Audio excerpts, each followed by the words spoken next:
Good morning बच्चों। आज का हमारा प्लांट फिजियोलॉजी के अंतर्गत जो टॉपिक है वह है ट्रांसपायरेशन यानी वाष्पोत्सर्जन। इसको ये भी कहा जाता है कि this is the evil event of plants, evil event of the plants.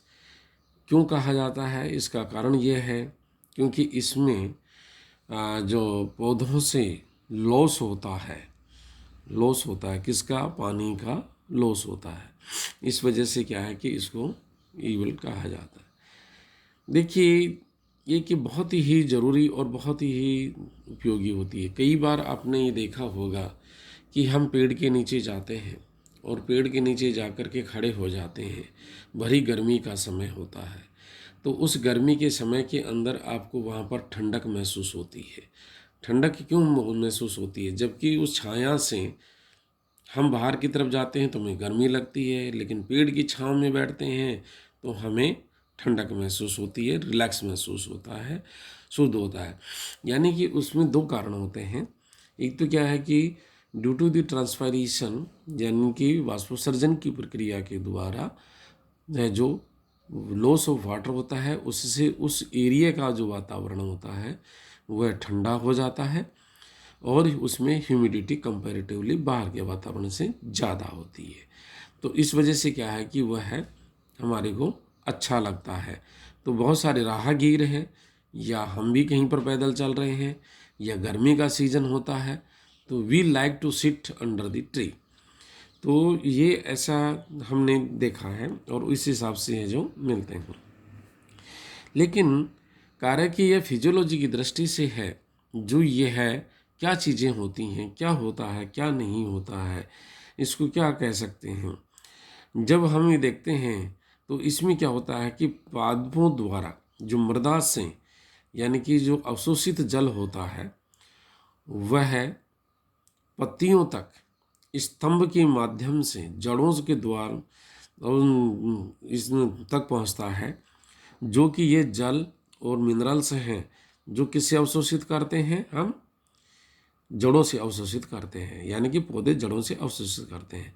अवशोषित जल का कुछ भाग यानी कि 5% ही पादपों द्वारा उनके विकास और उपयोपायी क्रियाओं में यानी कि मेटाबॉलिक एक्टिविटीज़ के अंदर काम में लिया जाता है। यानी कि 100% अगर हम मान लीजिए 100 ml या मिलीलीटर 100 ml लिए तो उसमें 5 ml ही काम आता है, बाकी है जो इसमें ट्रांसपायरेशन के अंदर चला जाता है। तो इस प्रकार के है जो क्रियाएं हैं जो पादपों के अंदर मिलती हैं। इसी के पादपों की जो वायवीय भाग होते हैं उन्हीं द्वारा या जो ऊतक होते हैं उनके जल की जलवाष्प के रूप के अंदर हांस यानी लॉस होता है, उसको वाष्पोत्सर्जन कहते हैं। यानी कि जो पत्तियों या वायवीय भाग जमीन से ऊपर वाला भाग जो पौधे का होता है उससे जो पानी है जिसका लॉस होता है उसको हम है जो इसके अंतर्गत रखते हैं। मेयर 1956 के अनुसार एक मक्के के पौधे से लगभग 54 गैलन जल उसी के एक जीवन काल में यानी कि ग्रोविंग सीजन होता है उसमें निकलता वाष्पीकृत हो जाता है, जो कि उसी के भार का 10 गुना है। वाष्पोत्सर्जन वाष्पीकरण में निम्न प्रकार से भिन्नता होती है। देखिए, वाष्पोत्सर्जन और वाष्पीकरण दो चीज़ें होती हैं।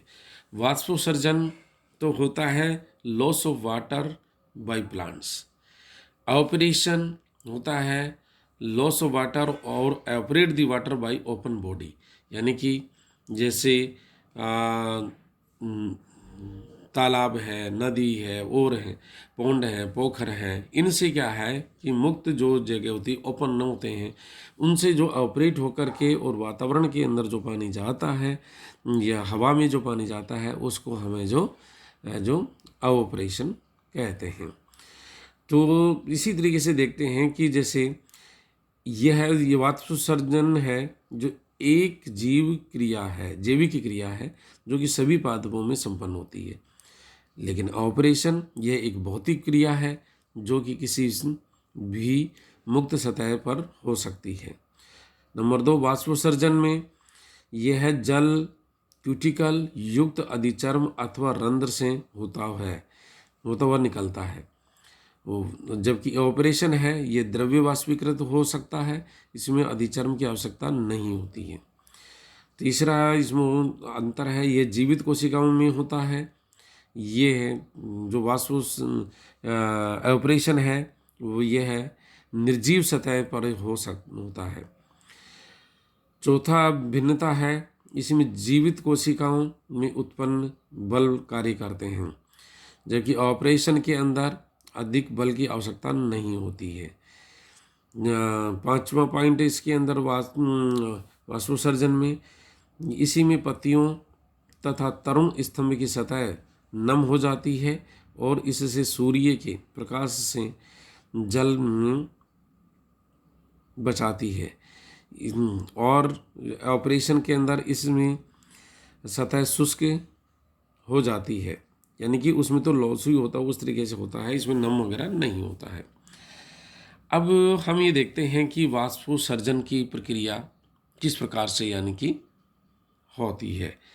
वाष्पोत्सर्जन की प्रक्रिया यानी कि process of the transpiration inter cellular space में लगी हुई कोशिकाओं की भित्ति की आर्द्र होती हैं, अतः इन स्थलों में उपस्थित वायु जल वाष्प में लगभग संतृप्त होता है, यानी कि सैचुरेटेड होता है। इन स्थलों पर जल विभव वाटर पोटेंशियल बाहर के वायुमंडल की अपेक्षा अधिक होता है और इसलिए जल अणु बाहरी वायुमंडल में विसरित हो जाते हैं। इसी वाष्प हानि से अंतराकोशिकीय स्थलों में वायु थोड़ी शुष्क हो जाती है और कोशिका द्रव्य, कोशिका भित्ति, अंतरकोशिकाएं, अवकाश और पत्ती को घेरे हुए बाहरी वायुमंडल में जल के विसरण प्रवणता उत्पन्न हो जाती है। कोशिका द्रव्य में जल आपूर्ति के परासरण द्वारा उन संलग्न कोशिकाओं तथा अंततः जाइलम तत्वों में बनी रहती है। कहने का मतलब है कि जो कोशिकाओं के अंदर उपस्थित जल होता है वह है जो बाह्य जो वातावरण का जो शुष्क वातावरण होता है उसी के अंदर बाहर निकल जाता है, और बाहर निकलने की जो प्रक्रिया होती है, पौधों से बाहर निकलने की प्रक्रिया जो किसी भी रूप के अंदर हो, जो कि हम आगे लेंगे, उसको है जो हम इसी के अंतर्गत रखते हैं। वाष्पोत्सर्जन का अनुपात, वाष्पीकृत जल की कुल मात्रा तथा पादप के शुष्क भार के अनुपात को वाष्पोत्सर्जन अनुपात कहते हैं। वाष्पोत्सर्जन अनुपात जल हांस एवं उत्पन्न शुष्क भार दोनों पर निर्भर करता है कि ये क्या है क्या नहीं है। अब आते हैं हम वाष्पोत्सर्जन का प्रकार। वाष्पोत्सर्जन के जो प्रकार हैं, जो मुख्यतः 3 प्रकार के होते हैं, क्यूटिकुलर, लेंटिकुलर और स्टोमेटल ये होते हैं। हम सबसे पहले लेंगे क्यूटिकुलर वाष्पोत्सर्जन। क्यूटिकुलर यानी कि जो पत्तियां होती हैं उनकी बाह्य त्वचा के ऊपर जो अधिचर्म के ऊपर है जो एक लेयर क्यूटीन की पाई जाती है, जिसको हम कहते हैं क्यूटिकल कहते हैं, और उसके थ्रू जो होता है वाष्पोत्सर्जन उसको क्यूटिकुलर वाष्पोत्सर्जन के नाम से जाना जाता है। संपूर्ण पौधे के वाष्पोत्सर्जन द्वारा कुल जल के हांस में 5 से 10% उपचर्म से होता है, यानी क्यूटिकल उपचर्म होता है, क्यूटिकल को कहते हैं। ये क्यूटीन से बनी हुई होती हैं और ये पत्तियों की सतह के ऊपर शाखीय भागों के अंदर पाई जाती है, तो इसको हम है जो कहते हैं क्यूटिकुलर कहते हैं। इसके बाद में हम ये देखते हैं कि लेंटिकुलर ट्रांसपायरेशन।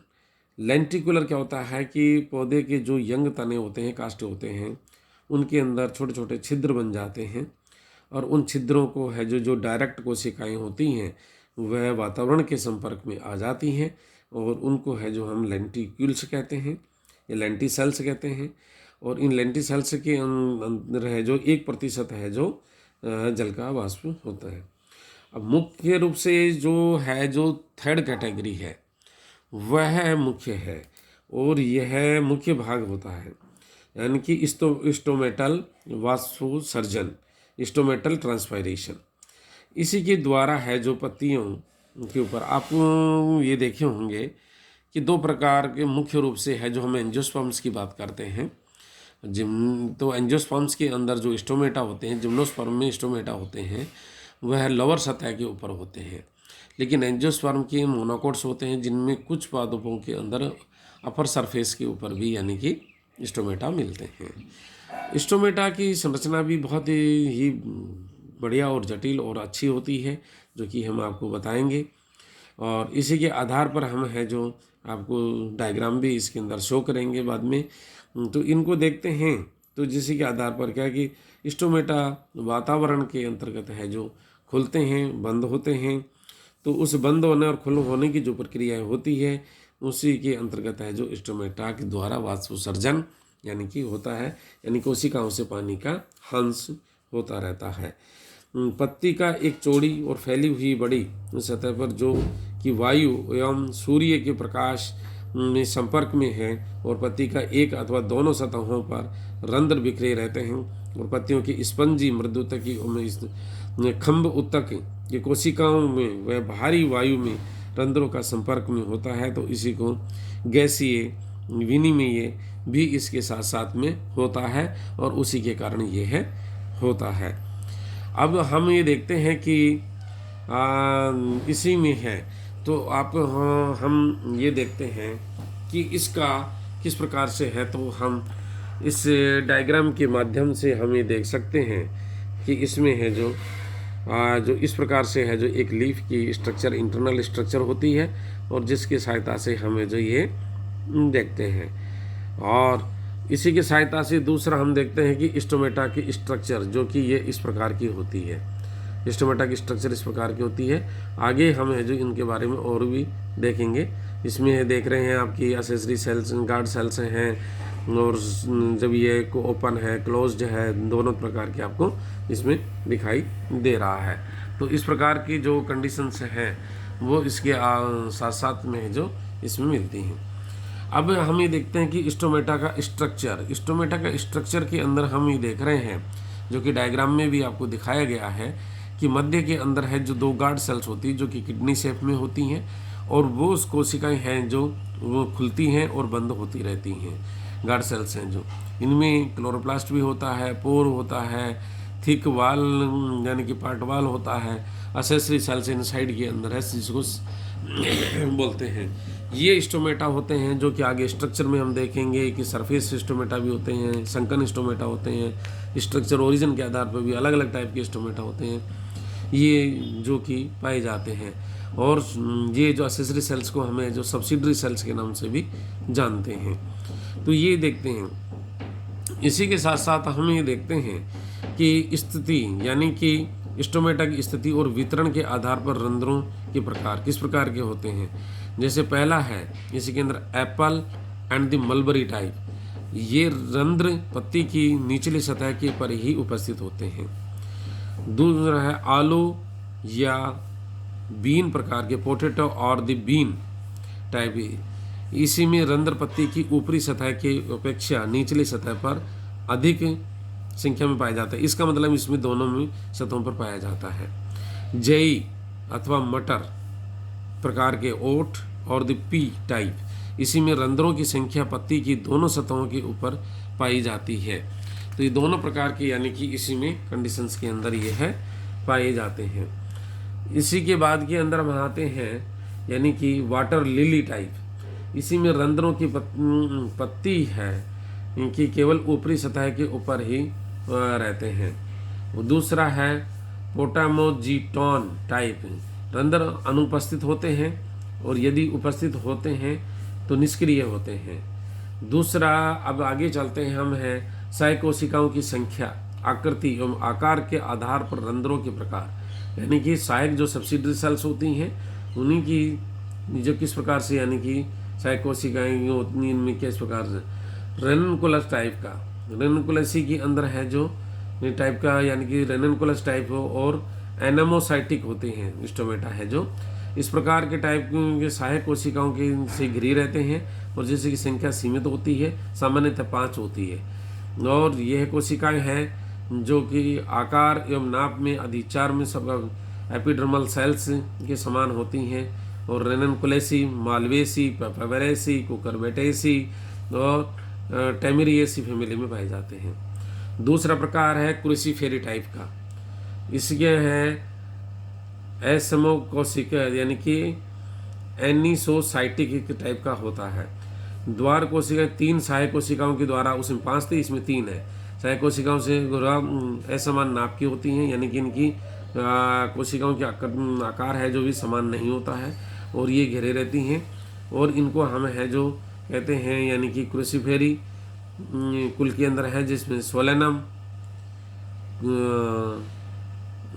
में क्रूसीफेरी फैमिली में होते हैं, सोलेनम में होते हैं, निकोशियाना में होते हैं और सीडम में होते हैं। तीसरा प्रकार है इसमें पैराकोसिक यानी पैरासाइटिक और रूबेसियस टाइप का होता है। इस प्रकार की कोशिकाओं में एक या अधिक सहायक कोशिकाएं से घिरी रहती हैं और सहायक कोशिकाओं द्वार कोशिकाओं के अक्ष के समानांतर होते हैं, यानी कि बराबर होते हैं। इसके अंदर जैसे गार्ड सेल्स होती हैं उसी के हिसाब से ये होते हैं। ये पाए जाते हैं रूबिएसी में और मैग्नोलिएसी में, कन्वनविलेसी में, माइमोसोडेसी में और पेपिलियोनेसी में। देन दी फोर्थ टाइप है इसी के अंदर यह है डाइसाइटिक टाइप का होता है, यानी कि कैरियोफिलेसी में पाए जाते हैं। इस प्रकार के अक्ष के लंबवत 2 सहायक कोशिकाएं से घिरी हुई होती हैं और इनको है जो ये पाए जाते हैं कैरियोफिलेसी में, अकंथेसी में पाए जाते हैं। एक बीजपत्री मोनोकोट्स में ये है जो इस प्रकार के द्वार हैं जो 4 से 6 सहायक कोशिकाओं से घिरी हुई रहते हैं, जैसे जिंजिबरेसी, अदरक जो होती है जिंजिबरेसी के अंदर आती है, और कैनेसी, मोरेसी और इसी सामने स्टेराइलाइजेसी फैमिली है, फैमिलेसी है। इस प्रकार से और प्रकार 2 टाइप 2 के अंदर है जो 4 से 6 प्रकार के यानी कि इसमें होते हैं, परंतु इनमें सहायक कोशिकाएं हैं जो द्वार कोशिकाओं के अंत में उपस्थित होती हैं। ये छोटी और गोल होती हैं। वो फिल्मी यानी पामी में और पंडेनेसी और साइक्लेंथेसी के अंदर ये पाए जाते हैं। टाइप 3 के अंदर मोनोकोट्स में है, ग्रेमिनी के अंदर पाए जाने वाले हैं जो 2 सहायक कोशिकाओं के द्वारा घिरे हुए रहते हैं, यानी ग्रेमिनी और साइप्रेसी के अंदर है। जो टाइप 4 है जो इसी में है जो ये है इसमें सहायक कोशिकाओं द्वारा घिरे नहीं रहते हैं, जिसमें कि लिलिएसी है और अमायरिलिडेसी है, इरिडेसी है, आर्किडेसी और केडी फैमिली है। दैनिक गतियों के आधार पर रंध्रों की प्रकार दैनिक किस प्रकार से यानी कि होते हैं। इसके अंदर है जो अल्फ़ा टाइप के होते हैं। इसमें रंध्र दिन में खुले रहते हैं, रात्रि में बंद होते हैं। उदाहरण के लिए पतली पत्तियों ओके और समोद्भिद मीजोफाइट से उत्पादन जैसे मटर, सेम, मूली, सरसों, सलजम, अंगूर और सेब इसमें होते हैं। पोटैटो टाइप इस प्रकार के रंध्र दिन एवं रात दोनों में बंद रहते हैं और सायंकाल कुछ घंटों के लिए ही खुले रहते हैं। उदाहरण है बंद गोभी, कद्दू और प्याज, इनके अंदर ही ऐसा होता है। और जो प्रकार बार्ले टाइप में इसमें है जो रंध्र है जो बंद रहते हैं तथा दिन में कुछ घंटों के लिए खुलते हैं। उदाहरण के लिए जो मक्का, गेहूँ, जई इत्यादि में। इक्विसिटम प्रकार के रंध्रों के कभी भी नहीं खुले होते हैं, अतः इक्विसिटम में मतलब बंद ही रहते हैं, सूडिमेंट्री होते हैं एक तरह से। इसमें है जो और दूसरा सकुलेंट टाइप इस प्रकार जो रंध्र दिन में बंद रहते हैं और रात्रि में खुलते हैं। नागफनी, ओपनसिया, कैक्टस, अलॉय इत्यादि के अंदर ऐसा होता है। और नेक्स्ट आता है रंध्रीय सूचकांक। रंध्रीय सूचकांक होता है जो कि यानी कि किस प्रकार से है जो स्टोमेटा है जो जिसका सूचकांक या गिनती की जाती है, उसी के बारे में हम है जो इसमें देखेंगे। ये इसी का है जो एपिडर्मिस में यानी कि एपिडर्मिस में उपस्थित एक इकाई क्षेत्र में कुल कोशिकाओं में से रंध्रों की संख्या का प्रतिशत होता है। I is equal to S upon E plus S into 100। I है जो रंध्रीय सूचकांक है, एस है जो एक इकाई क्षेत्र में उपस्थित रंध्रों की संख्या है, ई एक इकाई क्षेत्र में अधिचर्म कोशिकाओं की संख्या है। तो ये इसी के अंतर्गत है जो हमारा यानी कि यह आता है और इसको अंतर्गत हमें रखते हैं। अब हम यहीं इसको समाप्त करते हैं। थैंक्स।